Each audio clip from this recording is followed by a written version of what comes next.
Hello everyone and welcome back to You're in the TikTok of ProfBrainFever. A couple things to note. One, I'm in a new space while recording, and this space is going to change over the course of the next week or so. So the next couple of videos, my voice may sound different. I'm going to wait to make final adjustments for this new space until I have everything how I want it. Number one. Number two, it's been moderate to almost unhealthy for sensitive groups in my area, and I have sensitive sinuses and a sensitive respiratory system, so I might be stuffy or might not sound the greatest in this video. I apologize. And there was going to be something else I was going to tell you guys, but I forgot. So we're just going to jump right into it. So I am starting off with a non-fat acceptance TikTok here, and it's something that I feel I have some feelings about, and so I want to talk about it. Commenter is saying that they don't like ACAB, all cops are bastards, and they go on to say that their little brother wants to become a cop, and they're a good person. Would they automatically become a bad person or a bastard by becoming a cop? And the short answer is, yeah. The longer answer is, it's not that your little brother is becoming a bad person by becoming a cop. It's that your little brother is choosing to join a corrupt and broken institution that cannot be redeemed in its form, in its current form, and has to be basically cop, being a police, policing, being a cop needs to be eliminated, and something better and actually helpful needs to be put up into its place. And I say broken, but that implies that the institution ever worked, and you really need to go and look up the history of policing and how its origins are found in fugitive slave patrols. Like, that's where police and police work comes from. It's from that, and it's evolved into its current form of protecting the status quo, protecting property, and protecting rich people. That's really what the police do. That's what they're responsible for. They aren't responsible for all of the rest that we see in propaganda showing us that police are heroes that do all these sorts of things. No, they protect property and rich people. So I know the nuance is hard. Becoming a cop, wanting to become a cop, doesn't make you a bastard, but you'll be joining an institution in which everyone's a bastard because everyone there is upholding the broken bastard institution. So I have an issue with this. I generally have an issue with the ACAB saying, mostly because I've met a number of cops that joined because they wanted to protect people, they wanted to do good, and that is what they continue to do. I'm not saying that the system isn't broken. I'm not saying I don't see the issues around racial injustice and police brutality.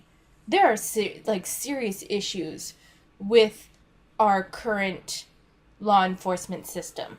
I am not denying that. I hate this overly broad brushing of the system, though. That is what I have an issue with. There are a number of good cops out there that are doing the best they can within the system. And the thing is that there's this over-idealization of what the cops, the foot patrol sort of people have the power to do. There's limitations to everything. Like, tell me you haven't worked in a public service position, and I mean like government public service. I'm not talking customer service. I'm talking public service position, without telling me you haven't worked in a public service position. I'm a teacher. I've had 2 kids that I can remember report to me that their parents beat them, and one with a belt. And all I could do was file a CPS report. That is all I'm allowed to do. That is all I am legally allowed to do. And as far as I know, nothing was ever officially done for those kids. And I am stuck. And all I can do is support them while they're at school. That's all I can do. And there's a lot of built up frustration and anger at my own impotence in what I can do for these kids. And so foot patrol officers who see far, far more than I do probably have, I'm sure, some built up anger, some built up resentment over the little that they can do, because police officers, for everything, and don't get me wrong, they have a lot of power, they have a lot more power than the average person, but their ability to help is highly regulated, and that's what I feel like people don't understand. When you work in a public position, when you work in a government, like your salary is paid by taxpayers, there are like very rigid lines as to what you can do, and otherwise your hands are tied. Does that mean that cops still don't break the rules? No. There's plenty of cops that break the rules, and break the rules badly, not for the benefit of good, but for their own greed, or to vent their own rage at an innocent person. Again, not saying that there aren't a shit ton of issues with our current system, but I think that this overbroad painting of, they join the system, they see that it's corrupt, but they continue to work, and therefore they are bastards. Tell me that you don't, as a cop, your pay isn't terrible, and you have a pension attached to it. If you have a family to take care of, it is a good, reliable position. So there's so much that's ignored from the human aspect of the job. Now, I am in favor of, one, I think all cops should have to have a mandatory weekly session with a therapist, because they see a shit ton of stuff and probably don't process it very well. I think they need a lot more education than they get. And I think they need, on top of their police academy and stuff, I think they need a lot of apprenticeship training as well with senior officers, which I think there's a little bit of that going on, but on how to handle various situations. I think that whole thing needs to, I'm in favor of the body cams. All of that. And by all means, if you see police brutality, record it. Do what you can. There's corrupt people everywhere. There's corrupt people in every institution. There's corrupt people in every company. There's corrupt people in every nook and cranny of our world. And to overly focus on this, I don't like it. I don't like it. I think it ignores the humanity of the cops involved, especially the good cops that got into this to help people and do their best, that they do the best that they can. There's a lot of issues with the system, and I'm not going to deny that, but I don't think that this system itself is, should just be completely done away with. And as for the police and his assertion that policing started in something about slaves, I missed exactly what it said. I would also say, though, that policing has been around before then, and was an offshoot of military work, because, knights and stuff were patrolling castles and acting as a form of law enforcement as well.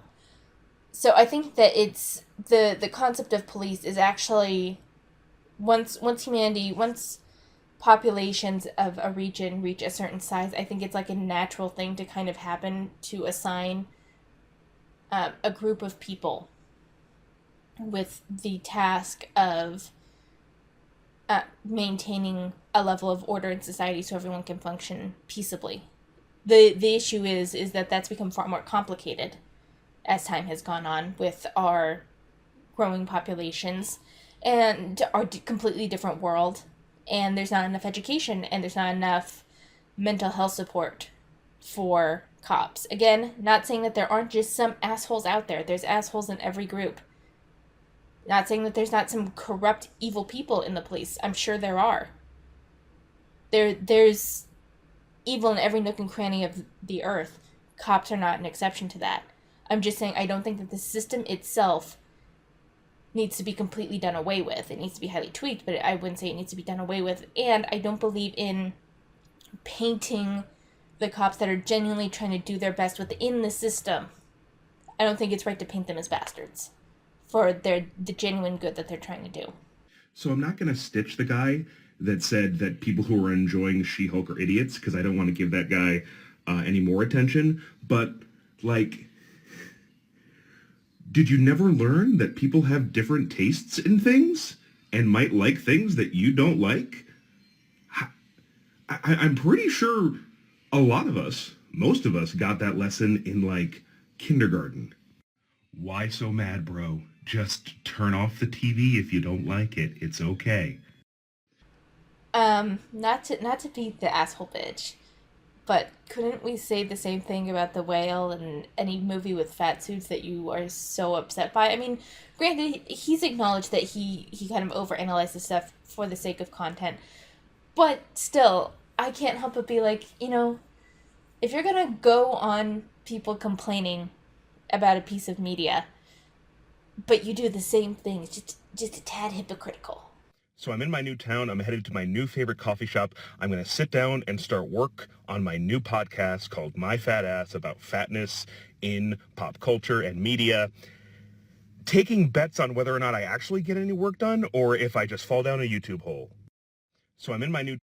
So in terms of the podcast, should I cover it? Should we sample that? Should that be something I include in my December sampling? I guess would be the best way to phrase that question. Let me know. I'm not going to go see if Jeff Bridges is still a stand-up guy every time I rewatch The Big Lebowski. Go back and watch the original video for context. This is like a weird statement. Like, you're not going to go out of your way and research and see if Jeff Bridges is still a good dude to rewatch The Big Lebowski. I mean, yes, but also you are a human and you consume media, and presumably news will get to you. Presumably you don't live in a shack in the middle of nowhere with just old movies and no internet connection. You are making TikToks. And yeah, maybe you won't research the actors of every single film you watch or rewatch before you rewatch it. But also, we know when people are egregiously bad enough that they appear in the news. They appear on social media. We know. Like, there's a reason I don't watch Mel Gibson films anymore. There's a reason I'm not going to watch Ezra Miller films anymore. Like, you can't just block off and say, well, I'm just going to keep watching these films of this person, and I'm not going to bother looking up to make sure that they're still a good person. You can do that, but that just strikes me as being very tone deaf. It's not a matter of being tone deaf. It's like there's this caption here that says separating the art from the artist. And so, clearly you can't do that, and that's fine.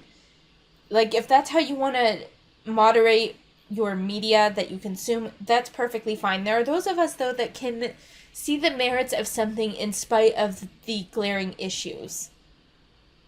So it's like, for instance, he mentioned Ezra Miller. I watched We Need to Talk About Kevin. Now, granted, this was before I knew all the issues around Ezra Miller.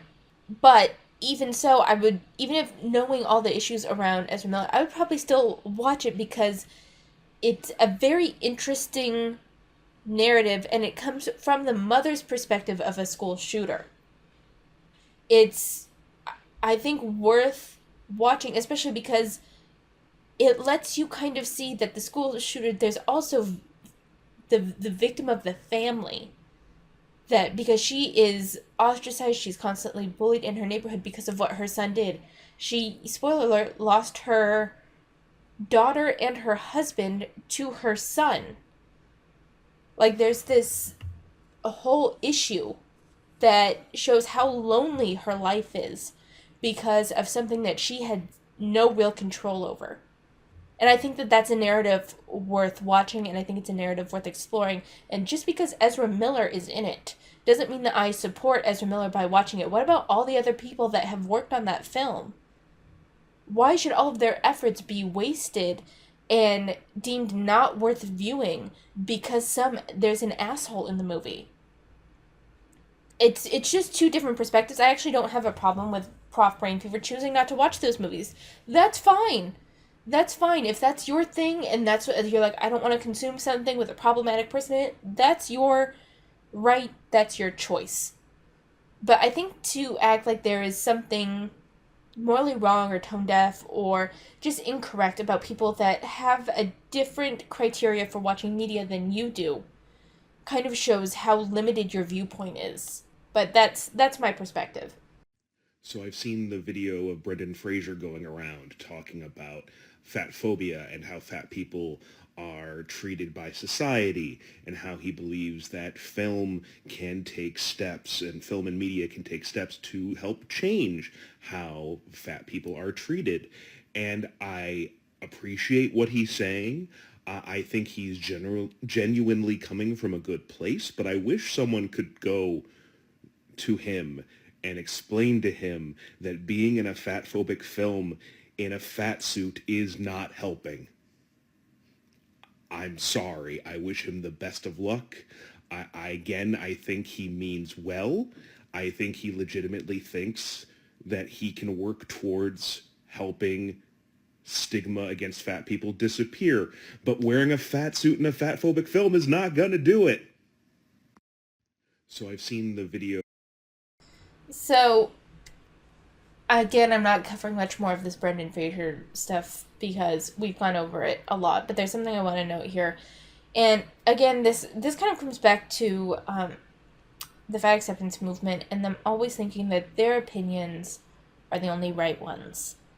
Brendan Fraser has his own idea of what would help harassment of fat people or whatever. It's not like this idea that, someone sit him down and explain to him really puts you in a position where you're like, he is ignorant and must be educated, and I am a high authority on what is right, when this is still, a lot of people don't even accept the concept of fat phobia. I've come around to it a little bit, but not significantly. There are people that will yell at fat people who are just minding their own business from their cars. I'd be okay labeling that fat phobic. I would be okay saying that if you are harassing fat people just going about their business in everyday life, that's fat phobic. I still have a bit of an issue with the term just because it's been used for everything. But when we want to use the term, that is something I don't necessarily have a problem with.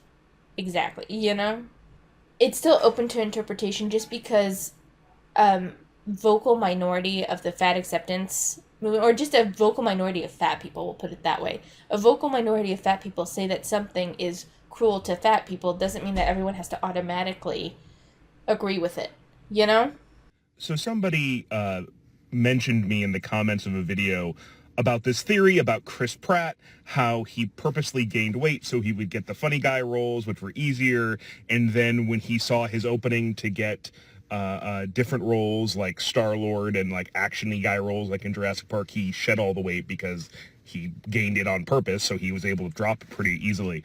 And I don't know if I have any thoughts about that. I don't know if it's true. It seems like it's certainly possible. But all I will say, my feeling about Chris Pratt is I don't seem to like him as a person based on everything I've read. I don't particularly like him as an actor, and I don't think he would have gotten any roles like Star-Lord or his character from Jurassic World if he hadn't lost the weight, because they don't give roles like that to fat people.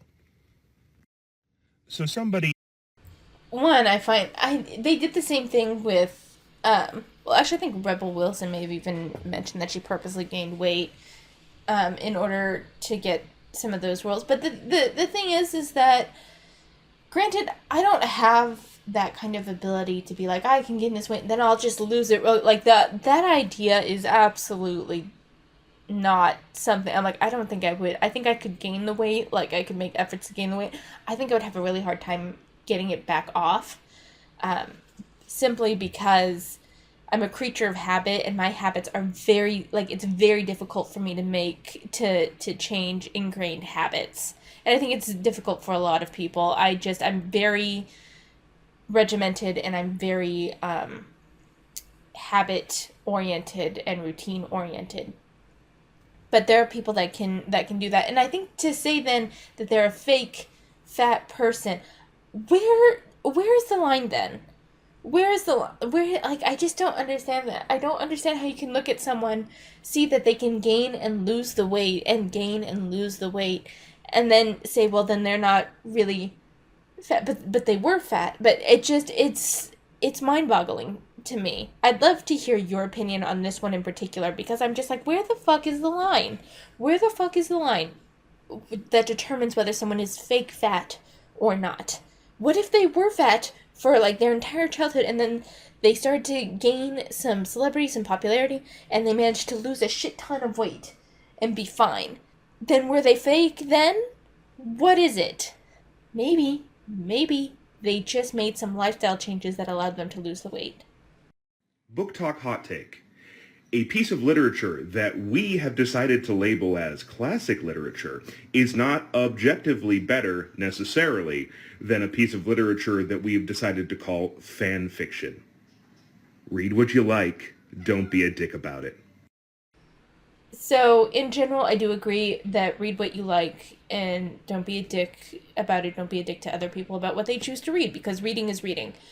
That being said, books are chosen as classic typically, not all the time, but a lot of books that we deem classic are actually part of a literary canon, and they're chosen to be part of a literary canon based on how they influence public opinion, important themes that they explored, being a hallmark of a new area of literature. Frankenstein is considered a classic for multiple reasons. One, it was the first science fiction novel written. Some people are going to argue with me about that, but Mary Shelley was the godmother of science fiction, and I'm going to hold on to that. But also, it explored the idea of what it means to be human, and it was a really interesting exploration that wasn't done quite that way, that explored how can we deem someone a monster when we have essentially created them and then isolated them and abandoned them. But then we label them a monster because when they were given no resources. It was a very socializing book in its narrative of, we create our own monsters through our callousness, our abandonment, and imposing isolation upon these individuals. Like, I really love Frankenstein. And so there's definitely, reading is reading in terms of cognitive abilities that it takes to read the book. But I would argue that not all literature is created equal. There's nothing wrong with enjoying a junk food sort of book. I do that all the time. What I was really into this really dumb book series. It was like candy dystopian. I think it was called The Chosen, where it was all these girls going to try to become the next princess to the crown prince of the area, and they all had these numbers based on their social standing and shit like that. There was so much wrong with it, but it was very fun to read. There's nothing wrong with that, but I would not compare The Chosen to Frankenstein. They're two completely different qualities of narrative. It doesn't mean that one is necessarily less than the other, but they serve two completely different purposes, I would say. Just for clarity, if you are not fat, you cannot have internalized fat phobia. If you are a non-fat person and you are afraid of becoming fat or being perceived as fat, that's just fat phobia. So then my question to you is, and this is a sincere question, you say if you're not fat, then you can't have internalized fat phobia. But what if someone was fat from childhood into their 20s? So they spent their entire, all their formative years they spent fat, and then in their 20s they got real control of their life and dropped a bunch of weight, but they still hold biases towards themselves that you would say were internalized fat phobia just 5 years ago for them when they were fatter. What is it then? Are they just fat phobic now? Are they still dealing with internalized fat phobia from what they dealt with as a kid? It's a genuine question for their rhetoric, because that's a very easy way to paint issues that you call fat phobia. Again, fat phobia is a loaded term for me, but there's a lot that can go into that. So where's the line? Where's the line? Hey, just for clarity, this is not censorship. No one forced her to take down her video and change it. There was criticism, and she responded to it. You may disagree with the criticism. You may disagree with her decision to change the video. But there's one thing it is not, and it is not censorship. Hey, just... So, for the record, I do agree that it wasn't censorship. However, I feel like the backlash that Taylor Swift got when that whole song that she did, because I remember the, like, clip that people had an issue with, it was a reflection of her mental state at the time, and I think to censor that and to call it fat phobic and to be, like, to jump on her ass over it was completely unreasonable. That's my take on the Taylor Swift thing. I admit I don't think that it was censorship, because no one forced her hand. But I felt like it was a disproportionate social correction, I guess is the best way that I can put it. Why aren't there more fat people in Star Trek? Yes, I am in fact back on my bullshit. Starfleet is explicitly not a military force.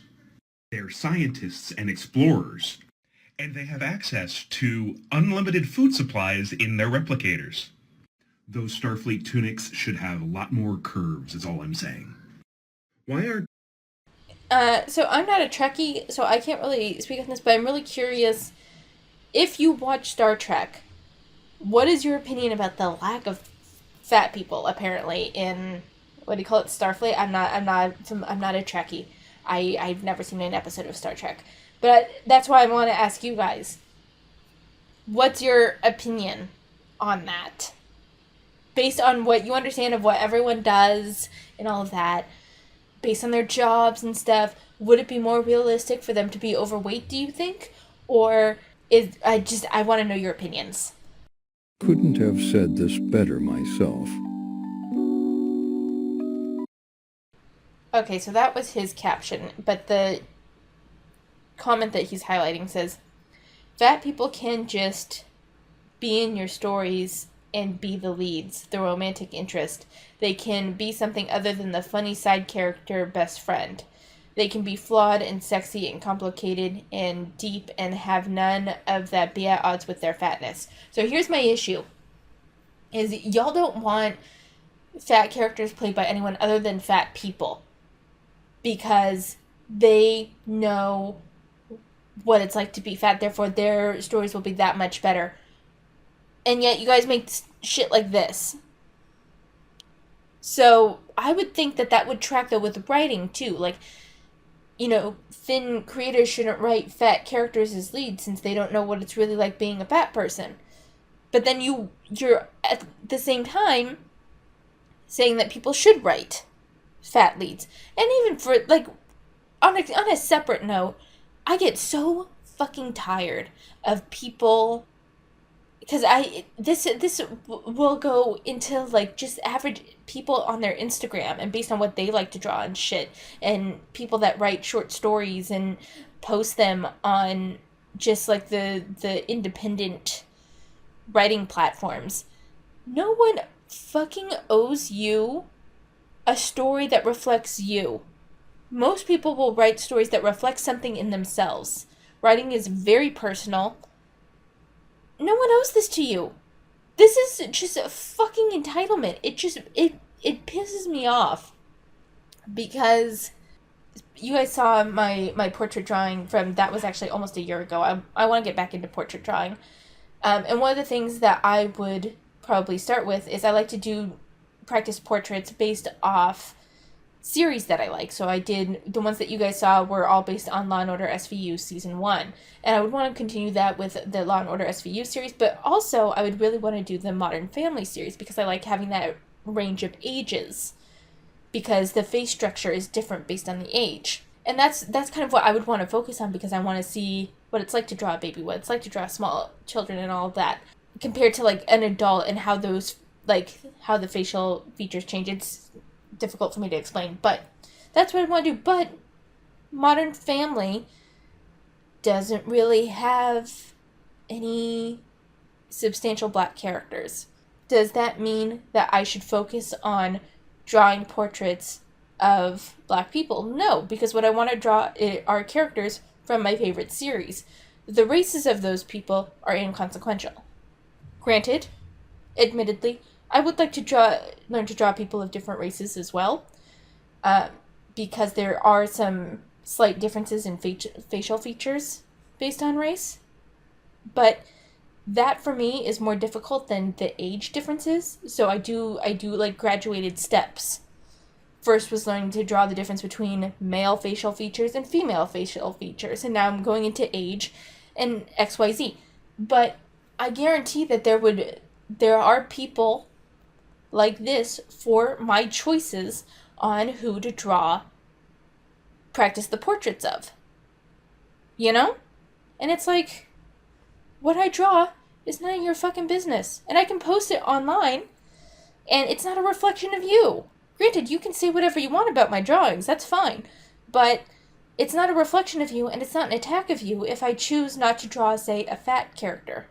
If I choose not to do it, like, that sort of shit. It's just this demanding of creative work. Most people do creative work, drawing and writing and stuff, as a hobby, as a way to decompress from their life, as a way to express themselves in a very positive way that doesn't feel like work because it feeds something in themselves. So to put limitations on people and demands on people that take away the full choice that they have over their own work pisses me off.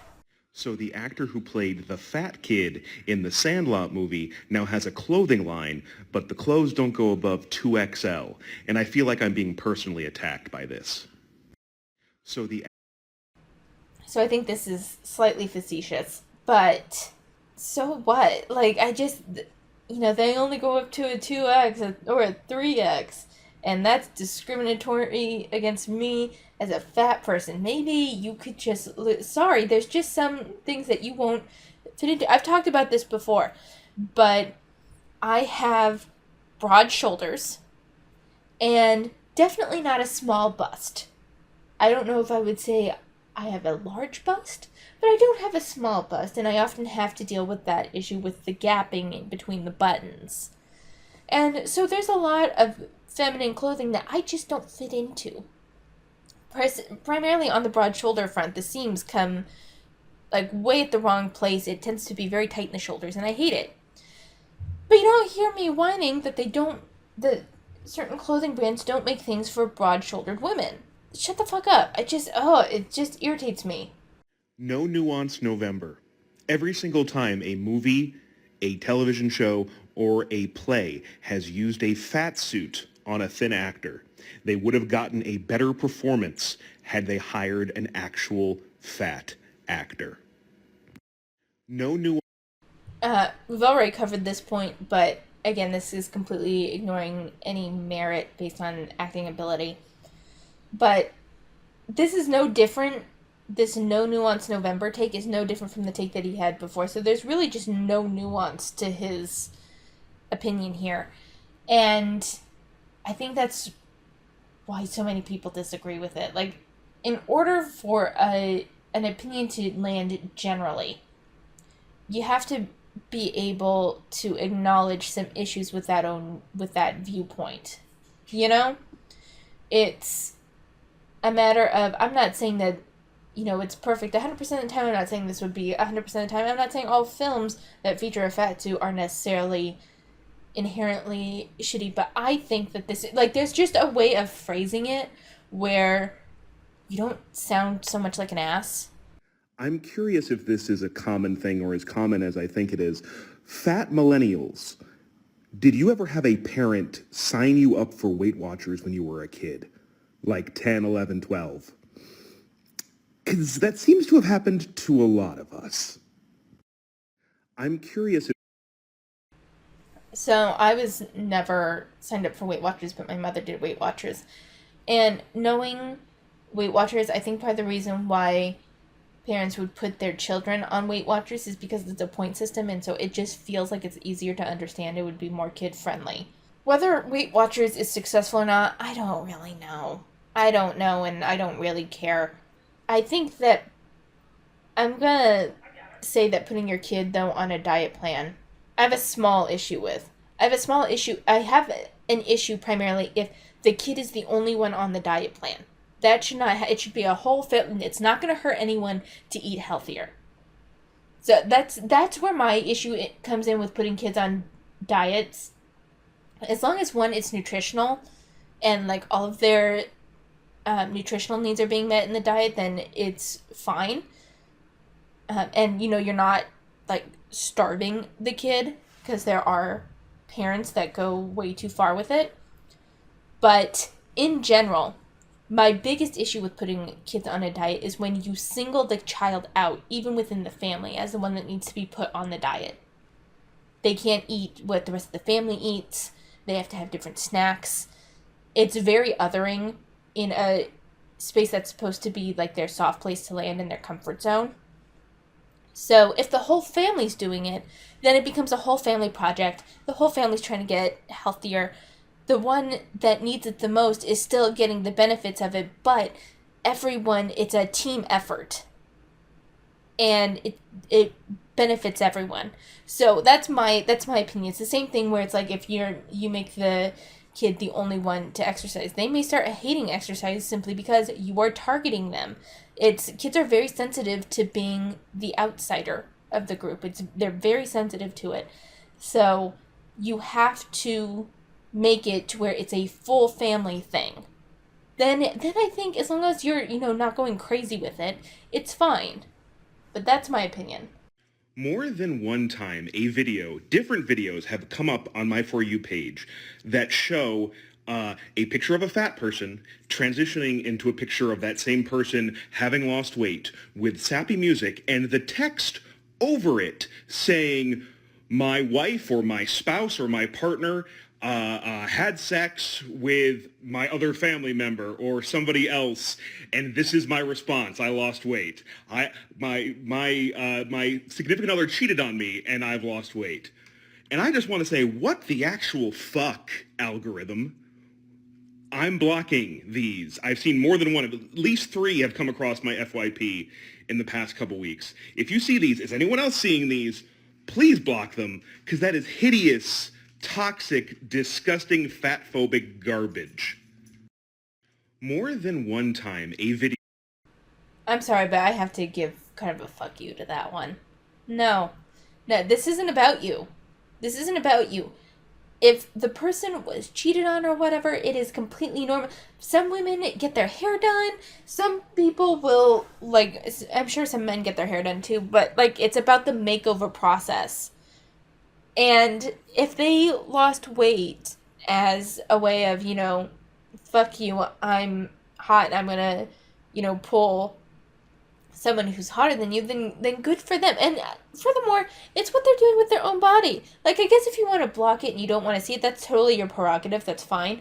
But to call this toxic and to act like these people have done something wrong, I have an issue with. Because they're just doing what they want with their own body as a way to say fuck you to someone who betrayed their trust. So, no. If you don't want to see it and you want to block them, that's fine. Whatever. You do you. But don't act like they did something wrong. Because they didn't. So it's come to my attention that the new Matilda musical for Netflix, they cast a thin child to play a fat character and then just put him in a fat suit. What the actual fuck? I'm not going to show a picture because it's a child. How hard is it if your script necessitates a character being fat to hire a fat actor? How fucking hard is that? Apparently pretty fucking hard according to Hollywood. Child actors are a special bunch. You have to make sure that the kid their personality already kind of matches their character, because they don't really have the greatest acting skills yet. Most of them don't. There's a lot of issues with child actors simply because they're children and they're new to acting, and most of them are new to acting, and So I like, again, this is something where it's like, you don't know what happened behind the scenes, and you don't know all of the ins and outs of that industry, and like the technical aspect of it. So it's just one of those things. I wasn't originally going to respond to this, but I need to end the video and wanted one last clip to end it on, and this is going to be that. For the record, I didn't know that there was a Matilda musical. Now I gotta look that up on Netflix because I fucking loved the Matilda movie as a kid. So I gotta take a look for that. That ends the video for this week. I think this is gonna be actually end up being a pretty short video because a good portion of the time I spent recording was skipping stuff. So we're going to just kind of end it there. I don't have much to report right now. My brain is not working on what's going on in my personal life because I am still working on that home project, and I have just over a week left to finish it before I have to go back to my job for the school year. So I'm not thinking a whole lot about what's going on in my personal life at the moment. Probably will report next week. Hopefully it will be done by then, and I'll have more to actually talk about. But for today, that's where I'm going to end it. Thank you so much for watching.